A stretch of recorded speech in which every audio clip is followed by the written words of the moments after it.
Nancy? You're good? Okay. So good morning, everyone. Today is Thursday, July 23rd, 2020. The time is 9:03 a.m. I'm officially calling this meeting to order. Attending are Commissioners Duncan, Brooks, and Filios. So I'm going to ask Mary, please, if you would lead us in the pledge. I pledge allegiance to the flag of the United States of America and to the republic for which it stands, one nation, under God, indivisible, with liberty and justice for all. Okay, then. Do we have any conflicts of interest? Hearing none. Any changes to the agenda? None. Okay, so moving forward, deliberations, and this is an action item. Case number CUP, which stands for Conditional Use Permit 20-0002, a request by Basin Properties, LLC, for conditional use permit to operate a restricted surface mine on a parcel in the agricultural zone. Zach, take it away, please. Good morning, Commissioners. Planner Zach Trevino for the record.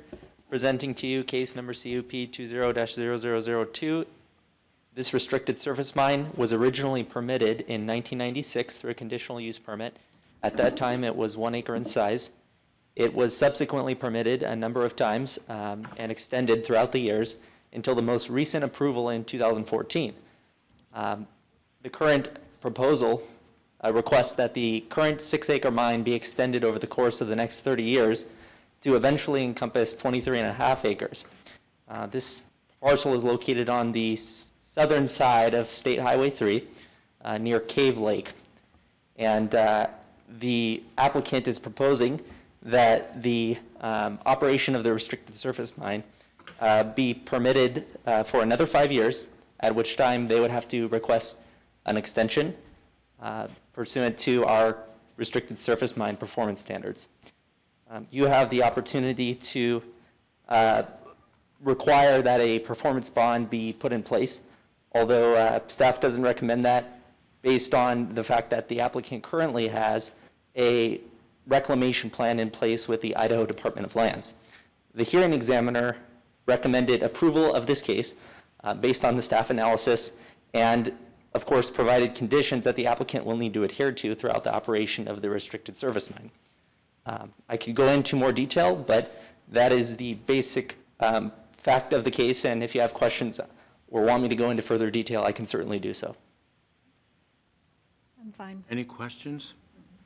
I noticed there's virtually no opposition. That's correct. We did not receive any comments in opposition. Two in support and two that were neutral, but none in opposition. Yeah, okay. Does anyone else have any questions? Motion. I move that we approve case number CUP 20-0002, a request by Basin Properties, LLC, with the conditions outlined by the hearing examiner. I second the motion. Commissioner Bill Brooks? Aye. Commissioner Duncan? Aye. Chairman Filios? Aye, and the motion is carried. So case number CUP 20-0002 is approved. Thank you, Zach. Thank you, Commissioner. So that concludes the deliberation section of our agenda this morning. And our next item is signings. And this is an action, of course, case number VAR, which is a variance 19-0008, a request by Heatherly Living Trust for a 15-foot variance to the 25-foot front yard setback from East Hayden Lake Road and a 20-foot variance to the 25-foot rear yard setback from the rear property line for construction of an ALU, which is an accessory living unit, on a 0.513 acre parcel of land in the restricted residential zone. Vlad, please. Good morning. For the record, Vlad Finkel with Kootenai County Community Development. This request was heard by you folks last week. Pursuant to your direction, staff has prepared an order of decision for your review and signing. Okay, motion. I move that we execute the order of decision for case number VAR 19-0008, a request by Heatherly Living Trust. I second the motion. Bill Brooks? Aye. Commissioner Duncan? Aye. Chairman Filios? Aye, and the motion is carried. Thank you. And that concludes the signing section. Thank you.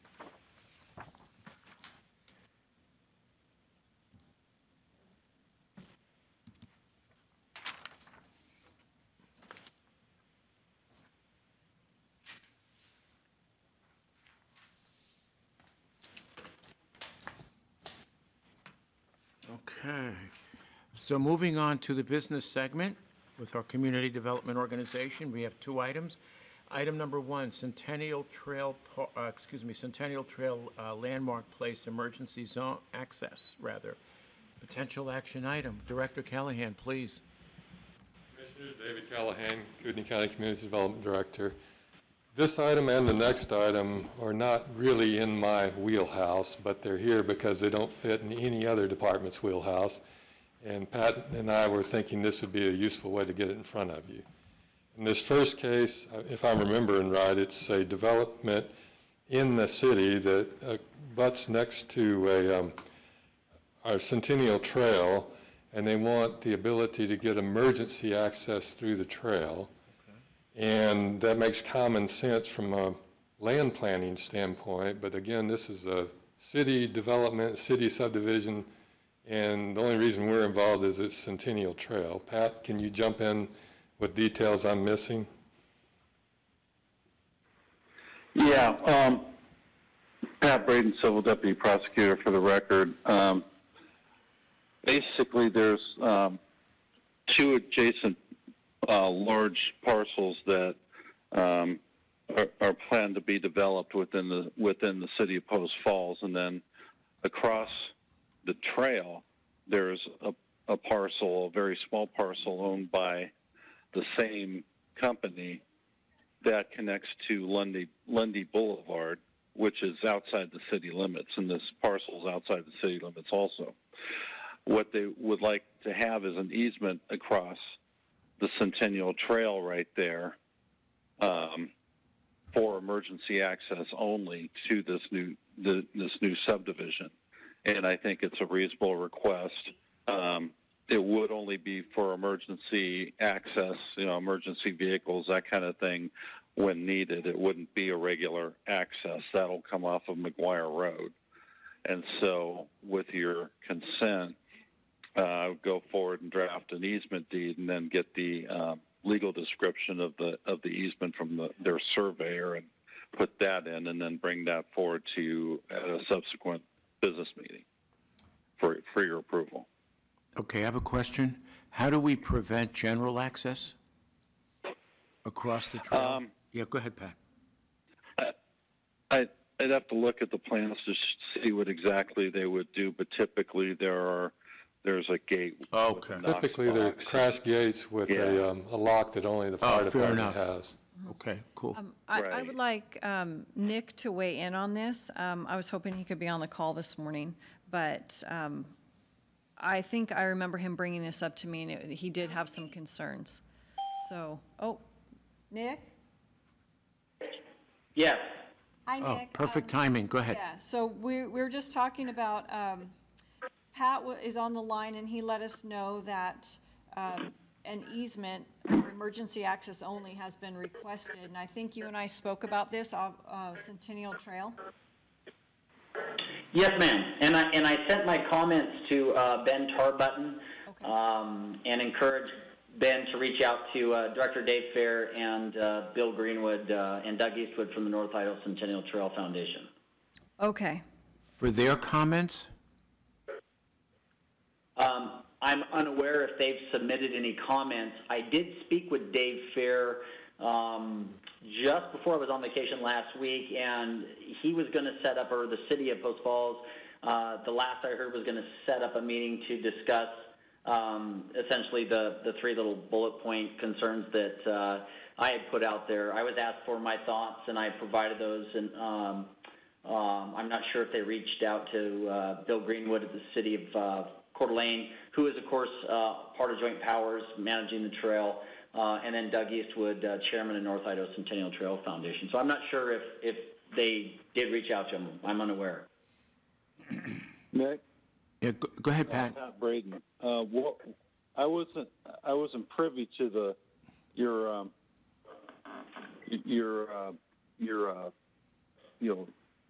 correspondence regarding your concerns.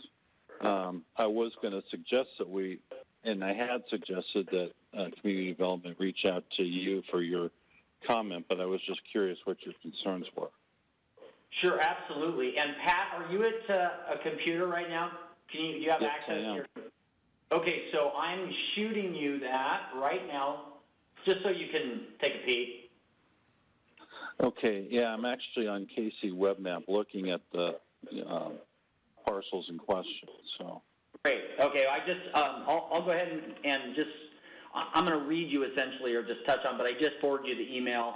And the only thing that came to my mind, and this has been, I'll preface it with, this has kind of been a staple or an SOP of the jurisdictions when it comes to crossing the trail in the 14 years I've been here, sort of a unified position, and that is that there's really no way when these kinds of emergency accesses are proposed to ensure that they're going to remain limited to emergency vehicles in the future. And, you know, certainly that creates a safety issue whenever vehicles are crossing in front of the trail. Notably, that's a wide open section of trail. If any of the commissioners had an opportunity to look at a Google map or something, it's a rare section in where you can sort of put your head down and go a little faster if you're a road biker, et cetera. It's paralleling I-90 there. But, you know, certainly if you have vehicles crossing the trail or new encroachments, it just causes additional safety issues whenever you mix those cyclists with wheeled, you know, and vehicles. Additionally, it's going to allow vehicles to cross over that trail, which was not designed as a road base. And certainly our experience tells us that causes damage, creates uneven surfaces for those wheeled recreationalists, because again, the trail is not designed, you know, to haul or to support vehicle traffic. Also, the project proposed cutting in 3 places. I'm doing it from memory for the water line, and again, our multi-jurisdictional agreements, if you will, have always been that cutting the trail would be prohibited because it's never the same. History shows it's never the same. It produces those uneven seams, again, for the wheeled recreationalists that it was designed for, and degrades the structural integrity of that trail by creating seams that ultimately allow water to get in. They freeze, expand, crack the trail. We've been dealing with those previous decisions for years. The commissioners might remember I author a grant about every 5 years on behalf of all the jurisdictions to seal code, make repairs, and our biggest challenge is keeping the trail sort of seamed together where it's been cut.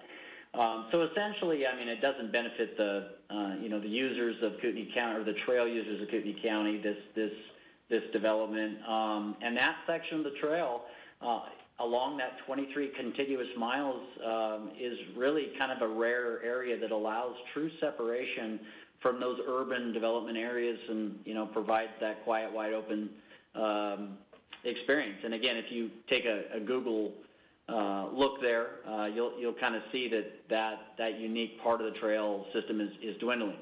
Now, that said, I'm also certainly aware that, you know, there's other factors and other interests and other people making decisions here. I would say at best, commissioners, and I'm not sure who else is maybe present there, at that crossing, rather than an emergency access, if the city or the county or whoever may have influence here would maybe consider meeting people halfway, if that's what's going to ultimately happen, and make it a legitimate road crossing. You know, put up stop signs, road base, whatever it's going to take to cross that trail, and make the vehicles yield to the cyclist, not the cyclist to the vehicles, i.e. that trail was there long before development. So I think there's an answer here, and maybe a suggestion is just to consider, rather than, again, an emergency access, just make it a bona fide, you know, crossing with traffic controls and other features that will provide safety for everybody there. How often is this emergency access? I know that part of the trail. I ride it, and one of the problems is the two-wheeled cyclists don't maintain or obey the 15-mile-an-hour speed limit. They're going 25, 30 miles an hour with their butt up in the air and their head down, and come around a corner into a family. I suggest that if they were doing 15 miles an hour there wouldn't be a lot of a problem. And with all this reaching out that's going on, if this is a very seldom used emergency access, I think that far outweighs the expense and the bureaucratic mess of trying to make it a road crossing. That invites people to use vehicles. And again, Commissioner, these are just sort of my first thoughts and comments. I guess the commissioners would have to determine how they could best control that emergency access, meaning that, once things are approved, what would prohibit the development from the folks living there from just readily crossing the trail or using it as a second driveway or second access? What control measures would ensure that so cyclists and vehicles aren't intermixing there without those proper controls? Yeah, go ahead, David. So those are... Nick, David Callahan. Pat knows more about this one than I do, but typically these kinds of subdivisions which are in the city have an emergency need maybe every 2 or 3 years or more spread out, because it only gets used when the main access is blocked with traffic, which means there's an emergency there. And so it would be a rare thing, first of all. Secondly, the typical way, I think you may have missed when Pat and I first started with this, these kinds of accesses are typically gated with a Knox box that only the fire department has access to. They're so-called blow-through gates where a fire truck could literally drive through it if needed, but that's rare because they don't like to spend money on their $500,000 trucks. So it's usually gated all the time. Yeah, I think that answers it, David. Exactly. That was kind of where I was going, is what prevents, a whole neighborhood from just driving through there. So if it's a key gate that's only accessible by emergency services, I think that solves it. And I think Pat and I could work through the details. Maybe even some of this could be in the terms of the easement. Pat, what do you think?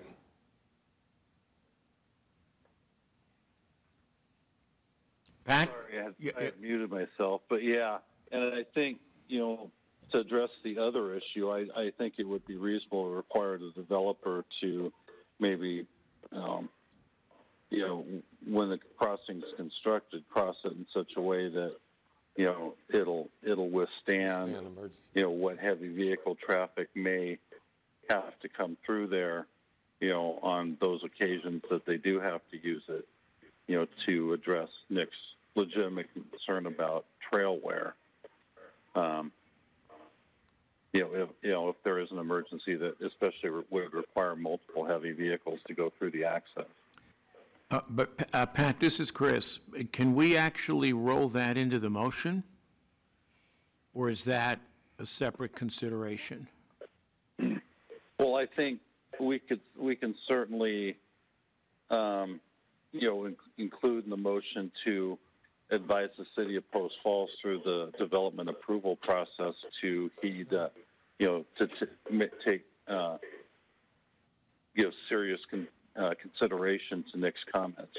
Or even, Pat, make it the easement contingent upon these things. Say that again. I didn't hear. Make the granting of the easement contingent upon the things that we have concerns over. Oh yeah. That's a good idea. We could do that. Do we have to vote today, or can we wait till Pat drafts the easement? What's your recommendation, Pat? You can vote to. I think you can at least vote to go forward with this, in recognizing the concerns that Nick has. Okay. So basically, that we would address those in the grant of the easement. okay, so we can include those as contingencies. Yes. Okay, all right. So it was road surface restricted access, right? Yeah, road I surface just and don't want us restricted access. spending a lot of time and money making a railroad crossing here for something that's used very infrequently. Right. Yeah, That's just it wouldn't be our money anyway. government at its worst. Right. Okay. Any other questions? Motion? I move that we allow the Centennial Trail Landmark Place emergency access with contingencies put in place regarding road surface and restricted access. I second the motion. Bill Brooks, Nay. Commissioner Duncan, No? Why no on my part? Yeah. Because I don't think reconstructing the road is not necessary. Okay, My understanding of that motion is, let's make that trailway equivalent to a road so that we might not damage it for the 2 or 3 times we use it in a year. I don't think it's gonna happen if you Nick? just drive over it. I mean, people drive on the trail all the Yeah, time. I would, yeah, may I, Nick Snyder again? If I may, I think we can take some sting out of this, Bill. Yeah, that's not what I'm suggesting. And if I did a bad job, I apologize. So let me clarify. So my suggestion was, now that I understand there's going to be a lock gate that only EMS can access, then a full road construction is not necessary. Okay. My suggestion is if it's going to be wide open with no controls, then That's we different, yeah. need to have something different there. I agree with you, So Nick. I if agree. it's- Okay, I could see, I think Nick was, where Nick was coming at it was that there would be more frequent access, hence more wear and tear and whatnot. Right, Okay, right. Leslie, are you willing to amend to eliminate that condition? Go ahead. I'm sorry. If I may, I think it's useful to have some contingencies so Pat can work through that we actually ensure it is a locked gate. Yes. Or other barriers that prevent this from reaching to Nick's concern. Right. Well, And my concern, though, let's say they do have an emergency, and let's say it's a big deal, and you have 2 fire trucks and 3 ambulances, and there's damage that occurs to the trail. So who picks up that? That would be the cost? advantage of forcing the developer to do it now as part of their usual cost. That's not unusual for them. They're usually expecting these things. They pass it on to buyers.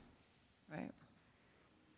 So that was what I was thinking about road surface, not redoing, the whole thing or the crossing. So, Right, and it is, I want to be clear, Commissioners, it is, I have absolutely no desire to make anything more costly for any party involved. I merely just want to ensure that we have a lock system that prevents, sort of Joe Public from ingressing and egressing across that trail as they wish, so that solves it. okay. okay. And I might have added to that confusion a little bit too. I was just thinking, the construction of the emergency access in the developer's usual course. Okay, so Pat, but if the trail will withstand the relatively rare instances where emergency services might use that access, then I'd be fine without that contingency. Yeah, and the only thing, Nick Snyder again, and this is, I'll defer to David Callahan on this. David, the trail is elevated above grade. It's elevated with about 24 inches of 3/8 minus, and then an asphalt. So that approach for emergency vehicles, something to consider is, I don't know if it's in the permit or in the comments, but emergency vehicles may have difficulty getting over the trail because they're going to be coming from grade and then, trying to get up a fairly steep little jump over the trail. That in itself could cause damage to the trail. So I don't know if there's some language that the developer at least has to put in a reasonable approach so they can safely get over the trail without tearing it up, if that makes sense. It does. We could make that the terms of the easement, that you have to meet grade. The developer has to meet existing grade. Yeah, because that won't cost them much. And they're accustomed to that sort of thing. This is not Okay. new. Okay, I just thought I'd better throw that out there. Okay, so back to our motion. well, can that one just fail, and then we can just start over? there was no vote. There was no vote, no Oh, second. well, I thought I voted no as well. Okay. So I guess I amend my original motion to include an approach to the trail, so it'd have to be up to grade along with the restricted access. I'd second that motion. Bill Brooks. Aye. Commissioner Duncan. Aye. Chairman Philios. Aye, and the motion is carried. Thank you, everyone. Okay. Number, Thank you, Commissioners. Thanks for letting me weigh in. I appreciate it. Thanks, Nick. thank you. You, Nick. Okay, second item, conveyance of county-owned property to the city of Coeur d'Alene, AIN 2444728, a strip of alley behind 1141 North 3rd Street, potential action item. Director Callahan, please. Commissioners, this strip of land came to us via the city's engineering staff, where they discovered there's this minor little area that we've picked up, which we often do, and you've seen these before in AIN tax sales. And they just simply asked that we convey it to them as part of their alley system, because if there's anyone that it makes sense to go to, it's the city of Coeur d'Alene for their alleys. When we have stuff like this, like the Centennial Trail and the conveyance, can we just have pictures? I like pictures, just so I can Sure. see what we're Yeah, it doing. does make life a little easier. Yeah, but I'm fine with this. Okay. Motion? I move that we approve the conveyance of county-owned property to the city of Coeur d'Alene, AIN 2444728. I second. Bill Brooks. Aye. Commissioner Duncan. Aye. Chairman Philios. Aye, and the motion is carried. Thank you, everyone. This concludes our business segment. Public comment? None? 9:29, meeting adjourned. Thank you. Thanks, Pat. We'll see you later.